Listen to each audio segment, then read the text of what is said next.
Alright, let's get this rolling. What's up guys, the name is Maafia, and today I'm going to show you my settings and general advice for playing Ana.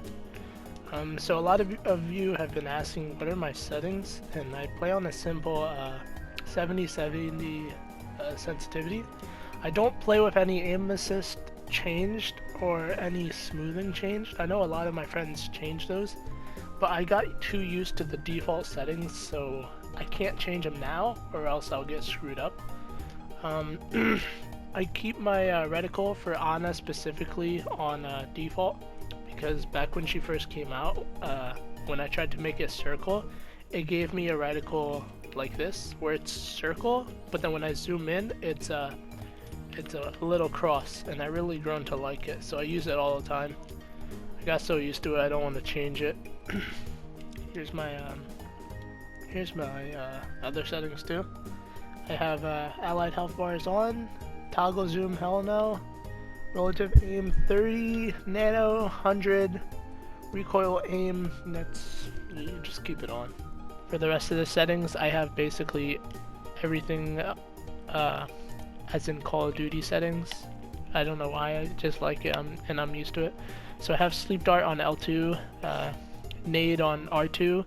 I have my ulti on right D-pad because I can't fat finger it unless I'm stupid and I try to spray on the wall and then the Lucio jumps in front of me and I somehow press the right D. I don't know how that would happen, but yeah, you can't fat finger on right D-pad.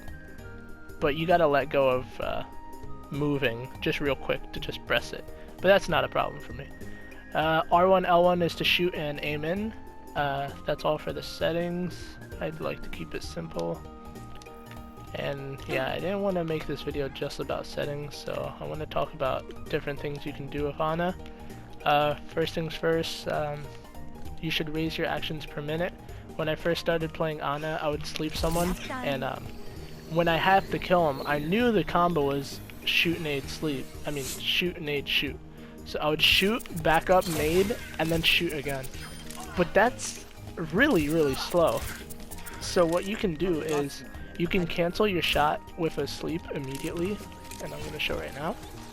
So what I want you to do is, so let's say they're sleeping, you can immediately cancel your shot by throwing a nade and shooting again.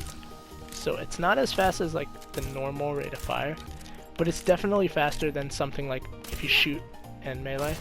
Look at the pause. That's such a long pause, but if you immediately cancel with any of your abilities, I think you could cancel with Nano too.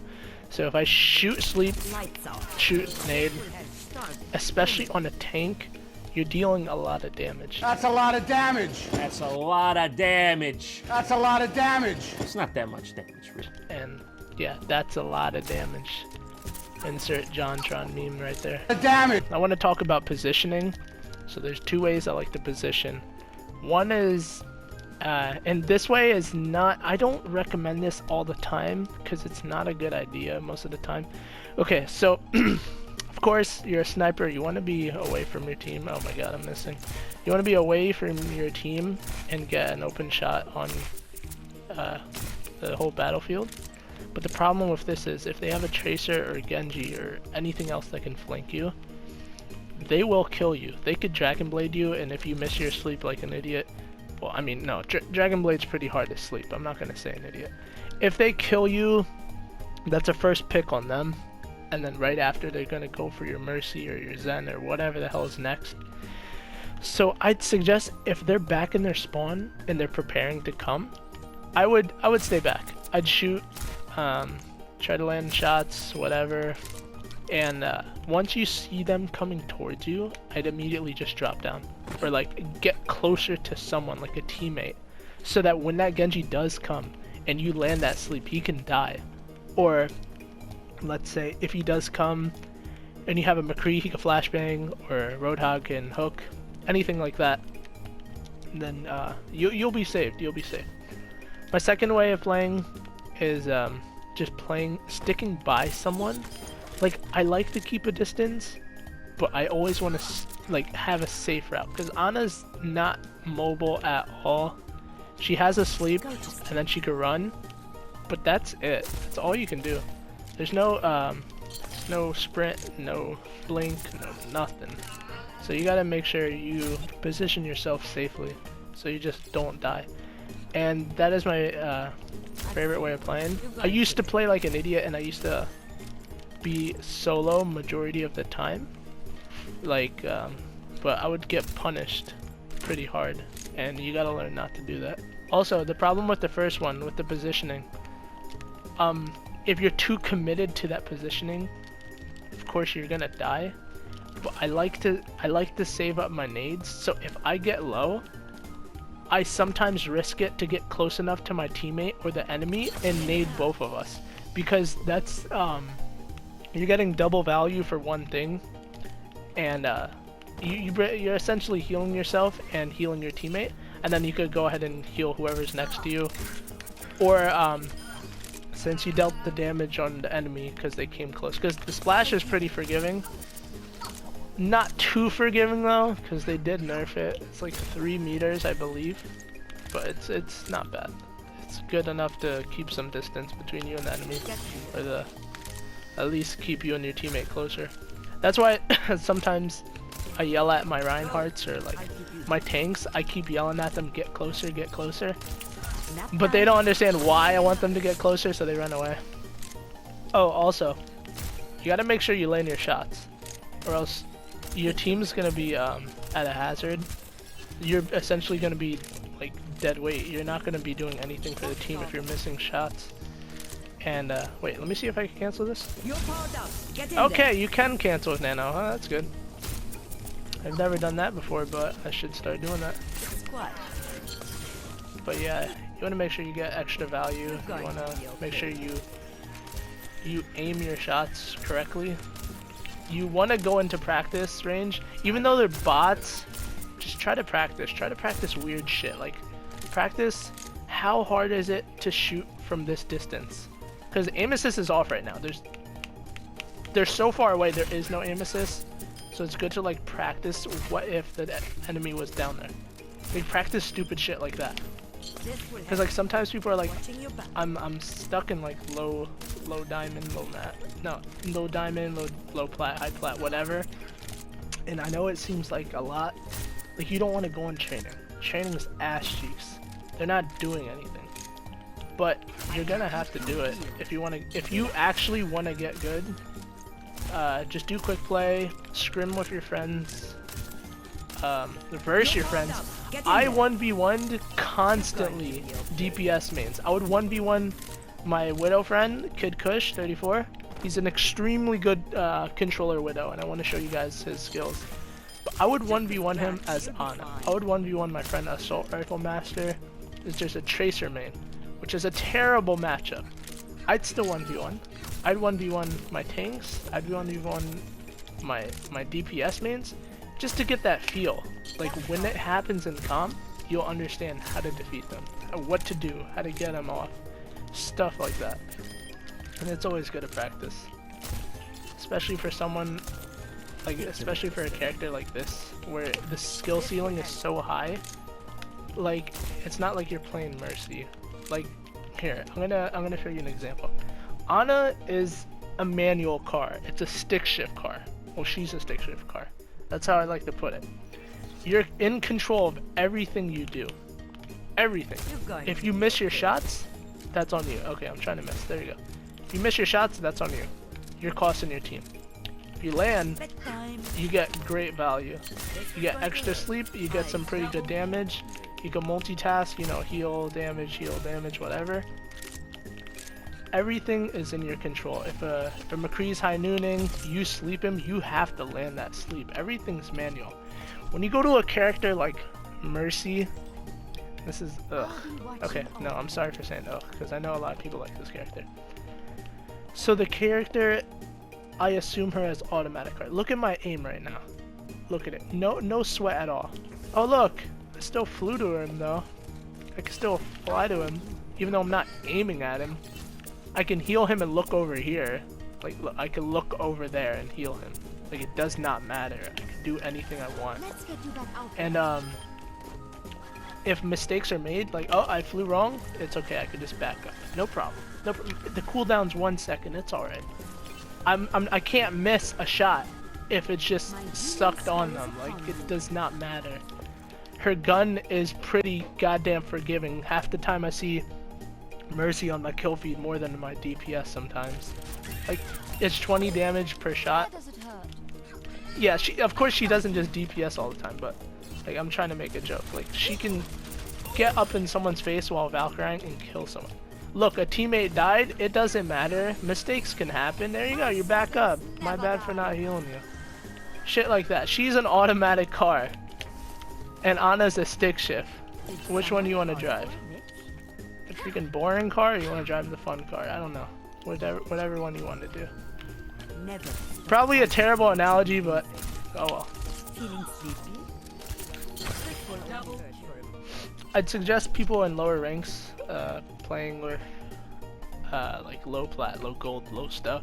I'd suggest picking up McCree too, because Ana and McCree's kits are so similar. Ana does 70 damage per shot, which means 3 shots on a 200 HP hero will kill. And the thing about McCree is you get 3 shots as well, but his does 75 damage at a hit scan rate. I don't know what hit scan rate means. I don't know, my bad. But it's a hit scan, of course. He also gets headshots. Ana does not, unfortunately. But that's expected. She's a support. McCree's a DPS. You can't just be jumping up in the front lines as Ana trying to be DPS when you're in the support category. McCree has the tools to kill. Oh my god, I'm missing. So he can do massive damage. And this is my suggestion for all the people who are trapped down there, and this is you're probably not going to like this suggestion, but pick up DPS sometimes, because most of the time people are just bad, especially in low plat, especially on console. People can't kill a thing. So even if you're a god Ana, like if you're a top 500 Ana and you go to the lower ranks, even if you're carrying, even if you're getting more kills than your DPS, you won't win, because they'll always have the DPS ults. You have a Nano. You can't Nano yourself. Like, I'd suggest pick up McCree. Oh my god. Playstyle is similar. Essentially, these are essentially they have the same sort of kits.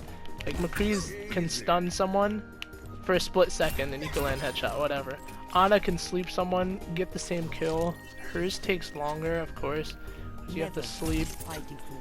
You gotta wait for the audio cue of when they're about to wake up. Right now, shoot, nade, shoot, they die. But yeah, I'd say pick up McCree and Ana together, because they're just so similar. Practice with both, just in case.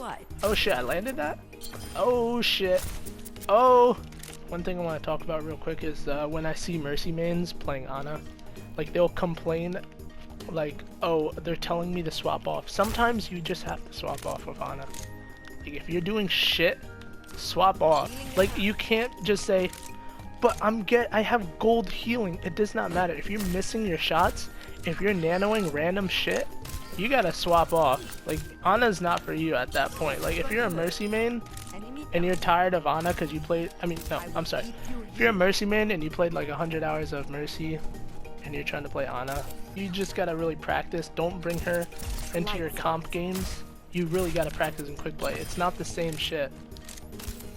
You gotta do so much more of Ana to even compete with a Mercy, and it's kind of bullshit, but hey, who's more balanced, Mercy or Ana? Yeah, sometimes I watch a lot of Mercy mains, they just miss all their shots, or they miss their sleep darts. Like if McCree's high nooning, that's your job to take out the McCree. Or if there's a Zenyatta trans, that's your job to throw your nade and stop them, because that's your kit. You gotta maximize the potential of your kit. Ana is basically the Genji and Tracer of the healer category.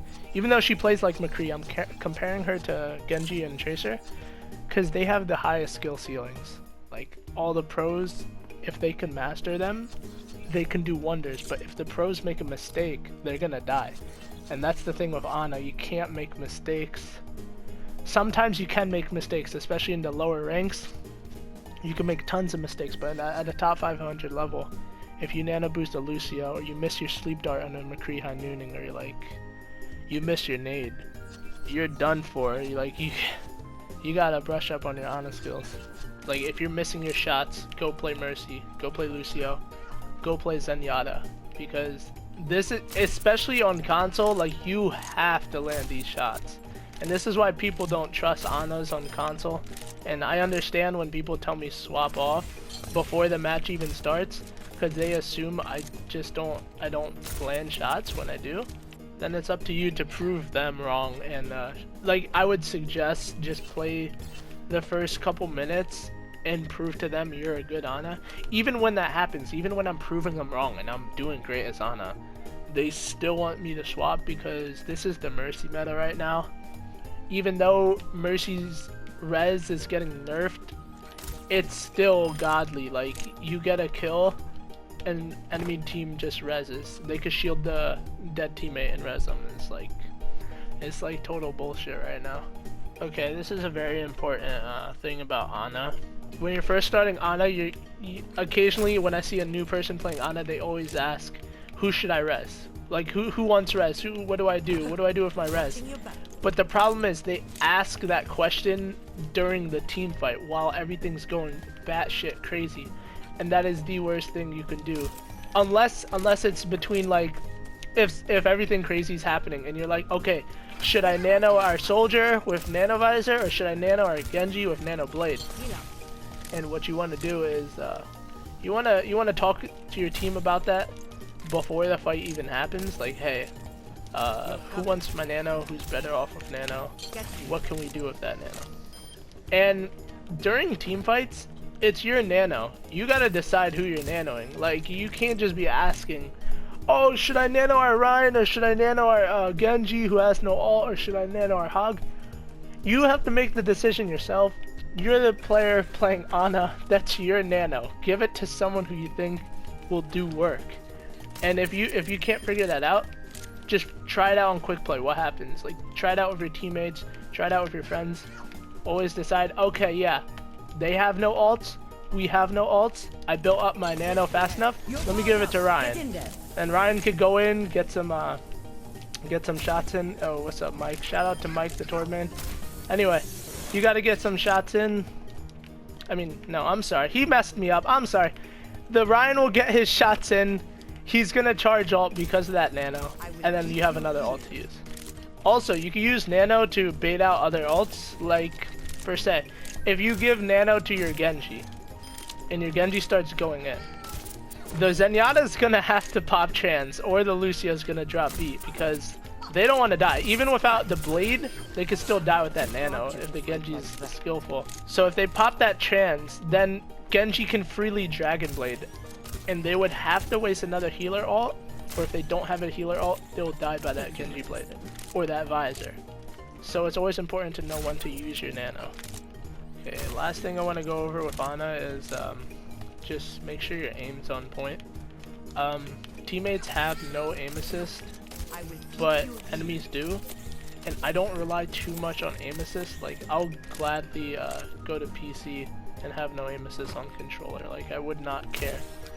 But soon there's going to be a patch coming out where there's aim assist on your teammates, and I recommend you do not have that on. Honestly, if you're someone who really can't aim and you need that, I'd say you could have it on, but very lightly, because you can't just defend on aim assist your entire time. Alright, so I hope this video helps. I'm sorry if it's not that professional. Yeah, this is my first time making one of these, but I hope this helped you guys out. Oh, let me get this real quick. Hey, I got that shit down pack, boys. Okay, my bad. That was a little. Okay, now I'm getting sidetracked. I'm sorry. I'm sorry if the video wasn't that professional. This is my first time making one of these. If you want me to do a Q&A about Ana, please go ahead. Like, post your questions down below. I'd love to answer them. This was going off of my just off the thought of my head, because a lot of people are asking about settings. I didn't want to do settings, because settings is literally like 30 seconds long. There's not much to settings. Also, I recommend finding out your own settings, your own thing that makes you comfortable, because usually when you're trying to copy the pros, I'm not a pro, I'm sorry, but like if you're trying to copy the setup of pros, it doesn't make you into the pro. Like hours of playtime and thought that you put into the game, if you're committed, you'll climb. If you get good, you'll climb. It just takes time, and you can get there too. You can always ask me questions. My inbox is always open on YouTube. I'm not uploading that much, and I apologize for that, because I'm just lazy, but I do stream a lot of Overwatch on my Twitch channel, so if you want to go watch unedited clips of me playing, you can go ahead and watch right there, because usually I just play on Twitch for my friends, but if you guys want to watch too, go ahead. My highest SR, I think, is 4269, so you'll get some high-ass games, or high-level gameplay on my channel. You can laugh at when I'm making mistakes, or like, if I nano boost a freaking Lucio, you could just call me a bot or a scrub in the chat, I don't mind. Oh, here's all my modes played. I almost have 200 hours of Ana, which is kinda crazy. God damn, I've been playing Ana for a long time. But yeah, I also play Reaper and McCree. I love them three. Those are my three most favorite. Pharah is starting to get up here. I like Pharah a lot. But yeah, those are my most played. Here's all my competitive seasons. Here's season 1. I was a Lucio main because my team needed a healer. I hated Lucio. Season 2, I played by myself. I played Reaper. I loved Reaper. As you can see, I started slowly creeping up on the Ana. Season 3. Oh my god, they kicked me out. That's alright. That's alright though. Where was I? Season 3? Season 3 was when the explosion of Ana happened. Oh my god, 81 hours. This is when I came from Diamond to GM. I was cucked off top 5 by 2 matches. It was like 41-30, I think, back when I was playing. Season 4, more Ana. I got cucked again. I was 41-49. Season 5, I started playing a whole bunch of stuff because Ana was off the meta. No one wanted me to pick her. Season 6, I played. Alright, so I played Mercy this season because I had a huge break of Overwatch, and in my 6 stack, they didn't want me to play Ana because Mercy was so OP. They just said, don't pick Ana. And then season 7, I went back to the Ana. I went back to McCree and Pharah. Yeah, got the top 5. So yeah, I hope this vid helped. I think I got cucked and it didn't save my first part, but hopefully that didn't happen. Alright, if you have any more questions, you can submit them below. I'll answer them. Make sure you follow my Twitch too, and my Twitter. I'll answer any questions on there too. Alright, peace.